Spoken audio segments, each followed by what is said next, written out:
Hello everyone, Champaran study point में आपका स्वागत है। कल के यूरोप के मैप में हमने देखा था नॉर्दर्न यूरोप, 4 भाग में बांटकर उसको देखा था। Northern Europe, western Europe, eastern Europe और सदर्न यूरोप को। तो कल हमने याद किया था यूरोप कॉन्टिनेंट के पूरे देश को। आज उसी के अंतर्गत कल एक मुझसे मिस्टेक हो गया था, उसी को सुधारने के लिए मैं इस वीडियो में दोबारा नॉर्दर्न यूरोप को दिखा रही हूँ।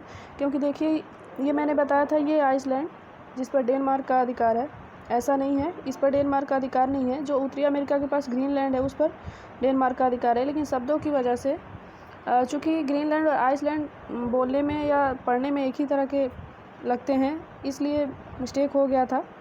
हो जाता है कभी कभी ऐसा। इसलिए मैं इस वीडियो में पहले नॉर्दर्न यूरोप को दिखा रही हूँ। मैंने नॉर्दर्न यूरोप में 8 देश को बताया था। एक्चुअली यहाँ सही से देखा जाए तो यहाँ 10 देश हैं। तो पहला तो यहाँ हो गया आइसलैंड, इस पर डेनमार्क का अधिकार नहीं है, यह एक स्वतंत्र देश है। और दूसरा हो गया ये यूके। और तीसरा यहीं देखेंगे आयरलैंड, ये आयरलैंड द्वीप है, इसके उत्तरी भाग पर यूके का अधिकार है, बट ये दक्षिणी भाग स्वतंत्र है, इसलिए ये तीसरा देश हो गया आयरलैंड। पहला आइसलैंड, दूसरा यूके, तीसरा आयरलैंड, 3 देश यहीं हो गए। और फिर देखते हैं यहाँ नॉर्वे चौथा, Sweden 5, Finland 6, Estonia 7, Latvia 8, Lithuania 9 और ये है डेनमार्क 10। इस तरह हमने देखा नॉर्दर्न यूरोप में 10 कंट्रीज़ को। तो आप ये सुधार कर लीजिएगा।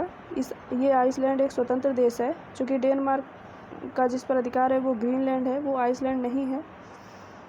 तो आइए देखते हैं यूरोप कॉन्टिनेंट के कुछ ग्रुप्स हैं देशों के, उनको। तो आइए देखते हैं यूरोप में। ये देखिए यूरोप का ये बड़ा मैप है। तो इस मैप में हम देखेंगे यूरोप के कुछ ग्रुप के कंट्रीज़ हैं जो बहुत ही, इसे लेकर हमें बहुत कन्फ्यूजन रहता है। तो आइए सबसे पहले देखते हैं उत्तर में। देखिए ये है नॉर्वे और स्वीडन, आप देख रहे हैं एक पेनिनसुला है ये। मैंने बताया था कि आइसलैंड एक स्वतंत्र देश है, जो यहाँ है। देखिए ये है आइसलैंड, और यहाँ आप देख रहे हैं ये ग्रीन कलर में, ये है ग्रीनलैंड, इस पर डेनमार्क का कब्जा है। और ये है फैरो द्वीप समूह, इस पर भी डेनमार्क का कब्जा है। तो कुछ ग्रुप्स हैं यूरोप में, यूरोपीय देशों का। आइए देखते हैं। सबसे पहले देखते हैं ये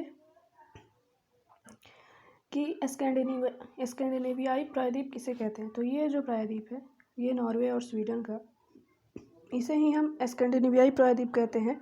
अगर पूछा जाए क्वेश्चन कि स्कैंडिनेवियाई प्रायद्वीप में कितने देश हैं, तो मात्र ये 2 देश है, पहला नॉर्वे और दूसरा स्वीडन। तो इस तरह हमने देखा है स्कैंडिनेवियाई प्रायद्वीप को। अब एक और यहाँ ग्रुप देखते हैं, स्कैंडिनेवियाई देश। तो स्कैंडिनेवियाई प्रायद्वीप को तो हमने देख लिया। स्कैंडिनेवियाई देश में देखते हैं, तो स्कैंडिनेवियाई देश हम 3 देशों को कहते हैं। इन्हें पर्वत के आधार पर बांटा गया है स्कैंडिनेवियाई देश को। पहला नॉर्वे, दूसरा स्वीडन और तीसरा डेनमार्क। क्योंकि ये जो स्कैंडिनेवियाई पर्वत है नॉर्वे और स्वीडन के सीमा, इसका टूटा फूटा विस्तार यहाँ डेनमार्क तक विस्तृत है। इसलिए स्कैंडिनेवियाई पर्वत के आधार पर स्कैंडिनेवियाई देशों में 3 देश को शामिल करते हैं। पहला नॉर्वे, दूसरा स्वीडन और तीसरा डेनमार्क। इस तरह हमने पहले देखा स्कैंडिनेवियन प्रायद्वीप को, जिसमें 2 देश थे, पहला नॉर्वे, दूसरा स्वीडन। फिर हमने देखा स्कैंडिनेवियाई देश, जिसमें 3 देश आते हैं पर्वत के आधार पर, नॉर्वे, स्वीडन और डेनमार्क। और फिर हम देखेंगे नॉर्डिक कंट्री। ये नॉर्डिक कंट्री क्या है, तो देखिए नॉर्डिक कंट्री में देखिए कितने देश आते हैं।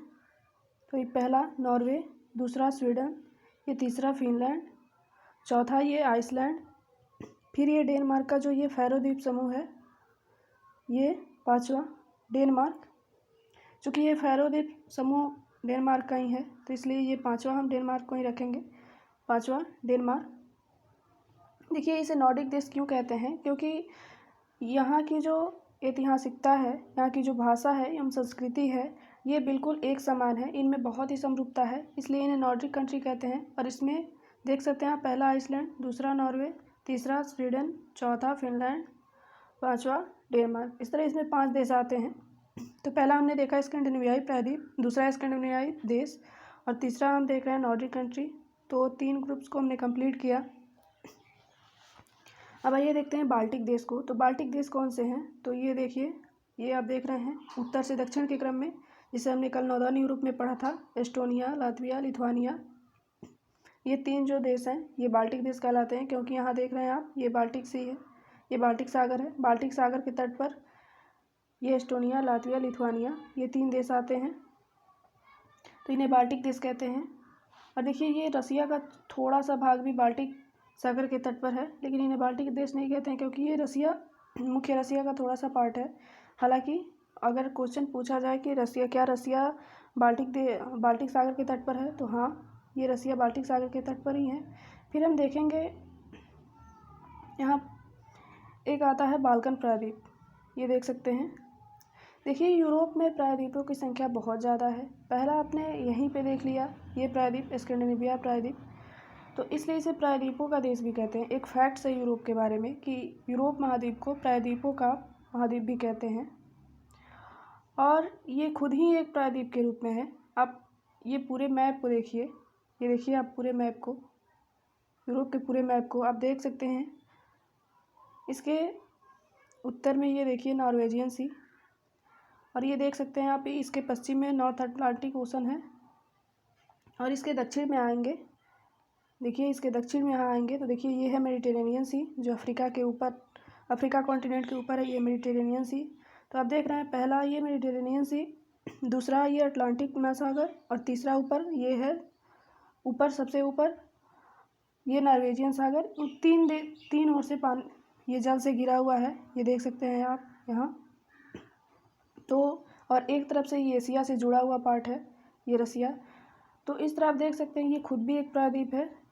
तो ये यूरोप जो कॉन्टिनेंट है, इसे प्रायद्वीपों का प्रायद्वीप भी कहते हैं, और इसे प्रायद्वीपों का महाद्वीप भी कहते हैं। इस तरह 2 फैक्ट्स हैं यूरोप के बारे में, इसे आप नोट कर लीजिएगा अपने नोट्स में। तो इस तरह हमने देखा इनके जो समूह हैं उनको। अब आइए देखते हैं एक बाल्कन प्रायद्वीप को। तो देखते हैं बाल्कन प्रायद्वीप के देशों को।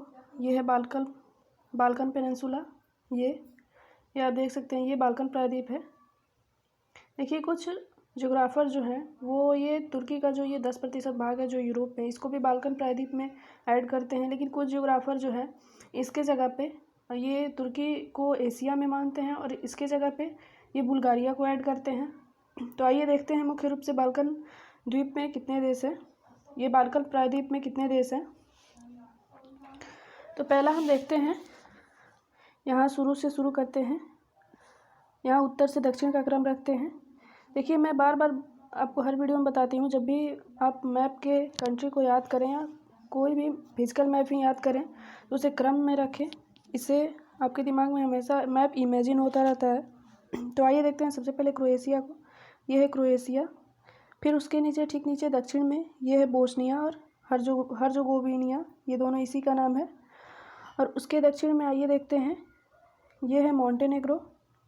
पहला क्रोएशिया, दूसरा बोस्निया हर्जोगोविनिया, तीसरा मॉन्टेनेग्रो, चौथा इसी के नीचे देखते हैं दक्षिण में अल्बानिया, और फिर इसी के नीचे ये है ग्रीस, जिसे यूनान भी कहते हैं, तो ये है ग्रीस। तो इस तरह हमने 5 देशों को देखा। फिर हम उत्तर की तरफ बढ़ते हैं, तो ये है मैसिडोनिया और ये है बुल्गारिया। मैंने आपको बताया था कि कुछ जियोग्राफर जो हैं वो तुर्की को हटाकर तुर्की के जगह पे बुल्गारिया को बाल्कन प्रायद्वीप में शामिल करते हैं। तो ये है बुल्गारिया, ये है मैसिडोनिया, और फिर ये है कोसावो, और ये है सर्बिया। देखिए सर्बिया का ही ये विवादित क्षेत्र है कोसावो, सर्बिया से ये अलग हो गया है कोसावो। तो इस तरह हमने देखा सर्बिया, पहला क्रोएशिया, दूसरा बोस्निया एंड हर्जोगोविनिया, तीसरा मॉन्टेनेग्रो, चौथा अल्बानिया, पांचवा ग्रीस, छठा मैसिडोनिया, सातवां बुल्गारिया, आठवां कोसावो, नौवां सर्बिया। और देखिए ये जो इटली है, मैंने बताया था कि मैंने तुर्की की जगह पे बुल्गारिया को शामिल बताया था, क्योंकि कुछ जियोग्राफर तुर्की की जगह पे बुल्गारिया को ही बाल्कन प्रायद्वीप का हिस्सा मानते हैं, क्योंकि तुर्की को वो एशिया का हिस्सा मानते हैं। तो 9 देशों को हमने यहाँ देखा। और ये कि यहाँ है इटली का सैन मेरिनो 5%, ये इटली प्रायद्वीप का, ये प्रायद्वीप जो है इटली वाला, इसका 5%। ये जो सैन मेरिनो है, वेनिस, ये है वेनिस, ये भी कुछ जियोग्राफर इसे बाल्कन प्रायद्वीप का हिस्सा मानते हैं। और ये है स्लोवेनिया, देख सकते हैं आप स्लोवेनिया, क्योंकि इसे आंशिक रूप से शामिल किया जाता है। तो 4 देशों को आंशिक रूप से शामिल किया जाता है। पहला स्लोवेनिया, देखिए पहला स्लोवेनिया, दूसरा ये है सर्बिया, फिर तीसरा ये तुर्की, और ये है इटली का 5%, सॉरी इसका इटली का जो एक शहर है वेनिस, उसे वेनिस यहाँ देख सकते हैं आप। ये है सैन मरीनो जो इटली के अंदर एक देश है। ये है वेटिकन सिटी, सॉरी रोम के अंदर ही एक देश है वेटिकन सिटी, ये स्वतंत्र देश है एक। तो ये इटली का जो वेनिस शहर है, इटली यहाँ से है, आप देख सकते हैं ये इटली यहाँ से है, ये पूरा इटली है। तो इटली का ये जो वेनिस शहर है, इसको भी कुछ ज्योग्राफर जो हैं वो बाल्कन प्रायद्वीप का ही हिस्सा मानते हैं। ये 5% क्षेत्र इटली का वेनिस। तो इस तरह हमने देखा बाल्कन प्रायद्वीप को। एक बार और देखते हैं। पहला वेनिस, ये देखिए ये है, यहाँ से शुरू करते हैं स्लोवेनिया, दूसरा, तीसरा क्रोएशिया, चौथा बोस्निया एंड हर्जगोविनिया, पाँचवा मोंटेनेग्रो, छठा अल्बानिया, सातवां ग्रीस, आठवां मैसिडोनिया, नौवां कोसाओ, 10वां सर्बिया और 11वां ये है बुल्गारिया। तो या तो हम तुर्की को शामिल करेंगे या बुल्गारिया को, इन दोनों में से किसी एक को शामिल करेंगे। तो इस तरह ये नहीं पूछे जाते हैं कि बाल्कन प्रायद्वीप पे कितने देश हैं। हाँ, कुछ ज्योग्राफर जो है अपना अलग अलग मत रखते हैं बाल्कन प्रायद्वीप के बारे में। तो इस तरह हमने देखा यहाँ 11 देशों को जो बाल्कन प्रायद्वीप के हिस्सा हैं। तो इस तरह जितने भी ग्रुप्स थे यूरोप के पॉलिटिकल ग्रुप्स, उसको हमने कवर किया, क्योंकि इनमें बहुत कन्फ्यूजन होता है। एक बचा है ये इंग्लैंड यूनाइटेड किंगडम वाला। और ये देखते हैं यूनाइटेड किंगडम को। ये देखिए ब्रिटिश द्वीप समूह, इसमें 3 फैक्ट्स हैं। पहला ब्रिटिश द्वीप समूह, दूसरा ग्रेट ब्रिटेन और तीसरा यूनाइटेड किंगडम। 3 नामों से इसे जाना जाता है। तो पहला देखते हैं, सबसे पहले ब्रिटिश द्वीप समूह क्या है। तो ब्रिटिश द्वीप समूह में ये देखिए, ये जो आइसलैंड है और ये पूरा आइसलैंड, ये जो आइसलैंड है ऊपर, और ये जो यूनाइटेड किंगडम लिखा हुआ यहाँ देख रहे हैं, ये है स्कॉटलैंड, ये है वेल्स, ये है पूरा इंग्लैंड और ये है आयरलैंड। और ऊपर आपने जो आइसलैंड देखा, ये सभी द्वीपों को मिलाकर हम ब्रिटिश द्वीप समूह कहते थे, क्योंकि इन पर एक ही सत्ता का राज था। अब कुछ देशों ने अलग अलग मांग की अपना स्वतंत्र देश बनाने के लिए, तो ये अलग हो गए ब्रिटिश द्वीप समूह से। तो फिर जब ब्रिटिश द्वीप समूह की बात आती है तो इन सभी द्वीपों को शामिल करते हैं। ये पूरा स्कॉटलैंड, ये पूरा वेल्स, ये पूरा इंग्लैंड, ये पूरा आयरलैंड और वो ऊपर जो था आइसलैंड, इनको पूरा मिलाकर ब्रिटिश द्वीप समूह कहते हैं। और एक नाम आता है ग्रेट ब्रिटेन। जब ग्रेट ब्रिटेन की बात आती है तो फिर हम आइसलैंड को हटा देते हैं वहाँ से। इसमें से जो आइसलैंड शामिल है उसे हटाकर फिर स्कॉटलैंड, वेल्स, ये इंग्लैंड और ये जो पूरा आयरलैंड द्वीप है, इसको हम कहते हैं ग्रेट ब्रिटेन। तो फिर आयरलैंड ने भी अपना स्वतंत्र देश होने की मांग की, तो आयरलैंड भी स्वतंत्र हो गया। आप देख सकते हैं आयरलैंड के बहुत ही छोटे से हिस्से पर इंग्लैंड का, ये ब्रिटेन का अधिकार है, ये उत्तरी आयरलैंड पर। तो ये दक्षिणी आयरलैंड जो है ये पूरा एक स्वतंत्र देश है। तो इस तरह ब्रिटिश द्वीप समूह को हमने देखा, उसमें से आइसलैंड को जब हमने हटाया तो ये बचा पूरा ग्रेट ब्रिटेन बचा। और फिर जब हमने ये आयरलैंड का दक्षिणी पार्ट जो हटाया, इसको हमने हटा दिया, तो ये बचा यूनाइटेड किंगडम। आज जो अस्तित्व में है वो है यूके। आप बार बार न्यूज़ में यूके का नाम सुनते हैं, किसी भी न्यूज़ में जब भी कोई न्यूज़ आता है या कोई अपडेट होता है तो आप यूके के नाम सुनते हैं, वो यूके यहीं है। तो यूके में कितने आते हैं द्वीप, तो पहला है स्कॉटलैंड, ये स्कॉटलैंड है, ये वेल्स है, ये पूरा इंग्लैंड है और ये आयरलैंड का जो उत्तरी आयरलैंड है ये। अब ये यूके जो ब्रिटेन के नाम से जाना जाता है, ये यूनाइटेड किंगडम यहीं अस्तित्व में है। तो 3 भागों में हमने देखा यूनाइटेड किंगडम को। पहले ब्रिटिश द्वीप समूह के नाम से जाना जाता था, क्योंकि एक ही सत्ता का पूरा अधिकार था इन क्षेत्रों पर। और फिर जब आइसलैंड अलग स्वतंत्र देश बन गया तो फिर आयरलैंड को मिलाकर इसे ग्रेट ब्रिटेन कहा जाता था। और फिर जब आयरलैंड एक स्वतंत्र देश बन गया तो फिर ये यूनाइटेड किंगडम अस्तित्व में आया। तो आयरलैंड से हम उत्तरी आयरलैंड को इंग्लैंड में जोड़ेंगे ब्रिटेन में, और ये दक्षिणी आयरलैंड एक स्वतंत्र देश है। तो इस तरह हमने सभी यहाँ के जितने भी ग्रुप हैं, जो भी देश कहे जाते हैं ग्रुप में, उन्हें हमने क्लियर किया।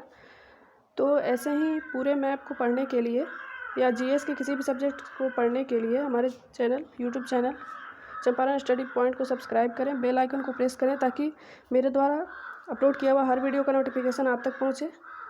Thank you.